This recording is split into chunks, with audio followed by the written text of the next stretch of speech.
Hey everyone, it's Coach Dave March here, and we're here for another episode of the Growth Mindset Podcast.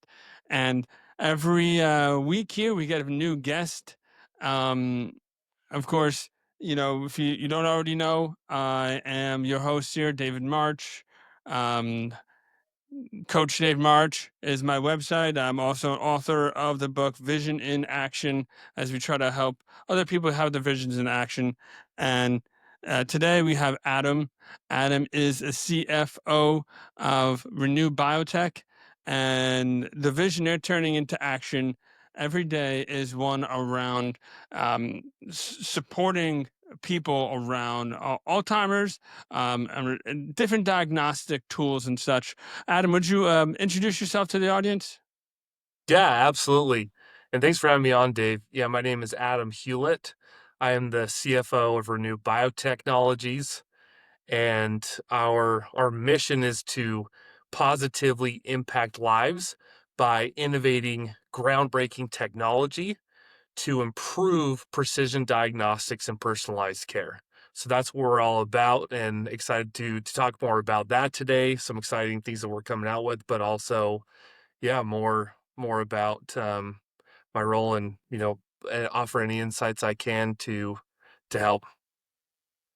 Awesome, yeah, really exciting stuff. I love bringing on innovative people that are doing things that are new. Um, it's innovation is hard to come by nowadays, especially in the let's say the media world, right? If you look at movies, how many times you're going to do like Beauty and the Beast over, it's like Exactly. it's like, people are trying to stay safe and everything, but that's not really doing big things, making big impacts. So talk to me more about the diagnostic technologies that you have there that are making a big impact, that are really transforming the way people can see their lives. Yeah, excellent question. So, the the diagnostic impact that we're trying to help people with is really enabling people getting from R&D, so from discovery all the way to getting into the clinic. So being a diagnostic or a test that physicians use to, again, improve precision and personalized care. So that's what we're all about, is helping people do that, whether it's biotech companies, biopharma, therapeutic universities through that discovery phase, but to showcase what we're capable of and what our platform can do for those that we work with, we've come out with our own test, and it's called the Resonant Assay. And at a high level, what it does is it helps diagnose Alzheimer's, ALS, and Parkinson's from a simple blood draw before symptoms start. So when symptoms occur in any of those neurodegenerative diseases, you've already lost about 70% of your brain cells. And once you have the symptoms, it's too late to reverse it, but then it's also too late to prolong quality life. So there's different drugs, there's different things that you can do that physicians um, prescribe, but really it doesn't improve the quality of your life. It just prolongs your life. And so what we're out to do with this is demonstrating, hey, we were able to take something all the way from R&D to impacting patient lives and personalized care, and we chose neurodegenerative disease to start, and it should be available, Q3, Q4 this year for patients to take to really check their brain health and see if we can't help save millions of people's lives and prolong quality life. Love it, love it. Quality of life is such an important piece right now too. I mean, it's something I talk about myself in career coaching. What I want to do is improve people's quality of life too while they're at work. I mean, there's many people that are in like some like toxic work environments. Um, and there, and you look, you spend most of your time at work, and it's great to have something where you're passionate about, like, you're helping people's lives. And for me, it's like, if I can support people throughout their transition to a company that's gonna, first of all, see their value, see their strengths, see their personality as someone that is going to change the game for their business, and also where they can have a better quality of life, that's going to be a win-win for everybody. Absolutely. So talking about quality of life and everything, you know when it comes to you know predictive analysis with your assessments and such, um, what is the, like, how early on can you tell, the diagnosis, so they can take some meaningful action? Yeah, great question. So we have done a validation study. Now we're doing a second. So we've done about 400 samples to really prove that the test works. And now we've gotten an additional about 700 samples of longitudinal data. So think of the same 30 patients getting an annual blood draw for 20 years. Some of those patients developed Alzheimer's, some of them didn't. And so we're using that to see exactly how far before symptoms arrive, before the diagnosis was given, can we actually, provide that data. Currently, before this longitudinal run, we can see, about, I believe it's 5 to 7 years before symptoms start, but we're really trying to push that even further to 10, maybe 15 years before symptoms would start for somebody. That's so huge. I mean, I can't state that enough. That's such a huge thing. I mean, so many people wait until the end to do any action, and I think that's such a big problem. I mean, even with me, like, most people, they want to work with me on career transition once they lost their job. Mm, It's like, you know it's a 5 years into the company, you knew that you didn't like this company, but you just stuck it out for 15 years, and then then after that you got laid off, and you're like, oh man, I should have done something earlier.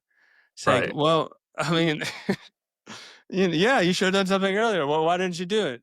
I don't know. I didn't want to do anything at the time. right. Um, it's like, taking the proactive steps in everything in life. If it's with diagnostic tools that you're offering to the public, or when it's just seeing an issue happening and taking some action on it, such a big benefit. You know, um, you know, I am curious, from the point of view of preventative medicine and everything. Um, are you seeing more people? Like, what are the current trends? What are the current trends right now? Are you seeing more people taking more proactive actions to make sure that their health is good? Yeah, absolutely. I think you see that a lot in functional medicine. So people getting their blood drawn, trying to understand what's going on within their body, because there's a lot of factors when it comes to someone's health. A lot of it's determined by genetics, what's in your DNA, how your body was built that you had no control over. But then I think there's also so understanding that, but then there's also the aspect of, well, what is in my control? What are things I can do? And I think that's where there's been a lot of emphasis, as in the last 10, 15 years of, hey, if I eat this way, or if I do this to my body, whether it's different forms of exercise, what have you, and then yeah, like what we eat. So I think there's been a big movement on eating organic, eating healthy, things like that. But when it comes to the um, the genetic side, there's a growing emphasis on early detection, personalized treatment plans, and minimally invasive testing. And a lot of that's driven. So the technology we use is Oxford Nanopore Technologies, and direct methylation testing. So methylation is, imagine your DNA, that little double helix strand, and methylation's these little residues that sit on top of it and basically tell your body, hey, this is an eye cell, this is a heart cell, this is a liver cell, whatever it may be. And so really unlocking the methylation, those little things that sit on top of your DNA. And there's been a big push to understand that a lot better, because as we understand, what's telling your heart cell to be a heart cell, what's telling your eye cell and whatnot, a lot of diseases, are found at that level. And so really trying to understand and diagnose based off of that, I believe over the next 5 years, we'll see even more integration, between genomics, artificial intelligence or AI, which will allow us to unlock patterns and predictive insights that were previously hidden. And that's, what we're trying to be pioneers of and at the forefront of. Love that. Love that. Yeah, that's huge. That's huge. That's gonna be a big push. Um, as we talk about this, are you familiar with the field of epigenetics? Yeah, yeah, absolutely. Yep. Yeah. And so epigenetics, and I'm not a professional in this at all. Um, but from what I understand, it's it has more to do with the factors of mind, and that sort of thing, kind of more along the lines of maybe more or less like a spiritual kind of faith based approach, as from what I understand about it. It's you know can you tell me more about, like, from your experience? You probably know a lot more about it than I do about epigenetics. Yeah. So epigenetics, from my understanding. So I come from a finance background, and I've been at tech companies, whether that's fintech, prop tech, um, coming into the biotech space. There's been a lot of words, a lot of terms and phrases that Yeah. I've had to learn to even speak competently to some of these, quite frankly, genius people. So there's a lot of people I work with who understand things at the DNA level that I can't comprehend, and I can't think that way.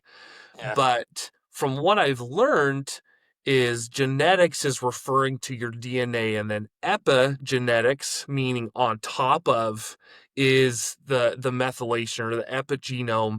So Mhm. that's what's telling your eye cell to be an eye cell, your heart cell to be a heart cell, whatever it may be. And so epigenetics is that piece. Whereas I do think there is a lot of um, exploration when it comes to, the mind versus, the actual hard coded DNA, or the epigenetic data that we can glean. But as far as that side of it, I'm not as familiar. Uh-huh. uh, but from the other side, and what we're focusing on at Renew Biotechnologies, is really the genetic and epigenetic Cool. data, and what we can glean from that. Yeah, yeah. I mean, again, again, I'm no professional here on the topic, um, but I do prescribe to a lot of the ideas around, like, you can heal yourself, Mhm. and there's stories of people, you know, beating particular diseases through prayer. I mean, there's Right. people out there like, Joe Dispenza, and there's people out there that go through these seminars and such, where people have these diseases and such, and they're able to make these big transformations, and it's like all through kind of like different theories of mind, Yeah. faith. belief, and I think Bruce Lipton even has a whole thing called the biology of belief. Mm. And there's a whole lot of um, people that are, again, much more smarter than me that that go into that. Um, Yeah, y- and yeah, I agree with that as well. As a member of the Church of Jesus Christ of Latter-day Saints, I firmly believe in miracles. I yeah. believe that there are things that we don't yet understand that are absolutely possible. They're miraculous, but they're absolutely possible. Um, so yeah, I agree with that. That's so cool. Yeah, I mean, that's my jam, as I would say. Uh, um, and so, as we kind of talk about these things, um, is there any particular challenges, or any particular people, specifically, that you could talk about, that had a particular challenge, something like Alzheimer's, and like what was done to mitigate that, and to make a big difference in that person's life. Yeah, I think that there are millions, probably even billions of dollars being put into um, discovering cures, drugs, whatever it may be, into neurodegenerative disease. And quite frankly, people are doing amazing things in the field. I feel like there's news, there's discoveries that are happening um, at an increased rate because it is pervasive. If you look at neurodegenerative disease, over the last 100 years, it's increased significantly. And some say it's due to, well, people are living longer, and so it's bound to happen because it is natural for your cells all over your body to die throughout your life. So there's a healthy level of cell death throughout your life. And a normal person shouldn't develop a neurodegenerative disease until you're about 120 years old. So it's these people who are, developing at a much younger age that it's like, well, your cells are dying at a lot faster rate at a lot younger. So that by the time, you've reached 60, 70, 80, whatever it may be, you've lost 70% of the symptoms start in and it's too late.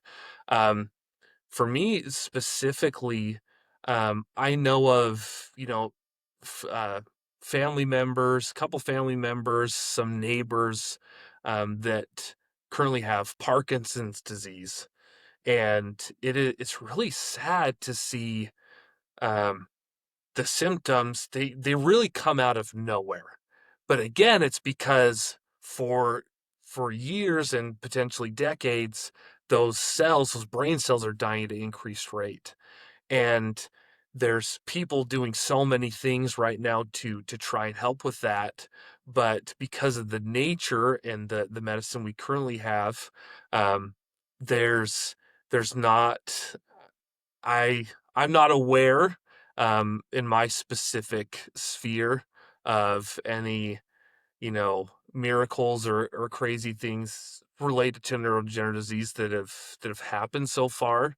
Um, just because it's one of those things where we don't have the medicine or the technology yet. But that's what we're, again, working on and trying to improve. But yeah, I do think that there's therapeutics, there's drugs, there's lifestyle changes that exist. It's all about just catching it early enough so that they can have an impact. Yeah, and that's where the diagnostic tools can be useful. So that's what's kind of interesting about it, right? It's not the actual therapeutic piece of it. It can be applicable to a lot of different fields. Yeah. Any company that would want to understand, um, you know, essentially the future of this individual, Hmm. and their future life, they could take advantage of these type of diagnostic tools. Yeah, Uh, absolutely. yeah, yeah. So as we kind of go towards the end of this episode here, I'd like for people to um, be able to contact you or be able to reach out to you or take some of these diagnostic tools. So, how can they find you, and what's the best way to get into taking one of these assessments? Yeah, absolutely. So for companies that want to reach out, so our laboratory is called Wasatch Biolabs. So you can find us at wasatchbiolabs.com. This specific neurodegenerative test that we're offering, again, it's not available quite yet to the public. We're still in that last piece of validation phase before we're able to release it. But people can follow us. The assay is called Resonant, Resonant, and our website for that is resonantdx.com. And so you can learn more about our assay, more about, statistics about Alzheimer's, ALS, Parkinson's, and about this test. And you can also, sign up and let us know that you're interested in taking it that when it is available, that we can make sure that you get it. And um, yeah, hopefully it can be helpful and we can impact millions of people's lives. And like we talked about earlier, to improve quality of life and prolong quality life. Totally. And that's what I'm here for. So, Adam, thank you so much for joining us here today on the podcast. Thanks for giving us your ideas and your wisdom and your understanding of these different assessments. Um, we know where to find you, and if there's any questions, they know how to contact you right down that website there. So, thanks for everyone for your long attention today, and we are signing off from the Growth Mindset Podcast. Thanks, y'all. Bye bye.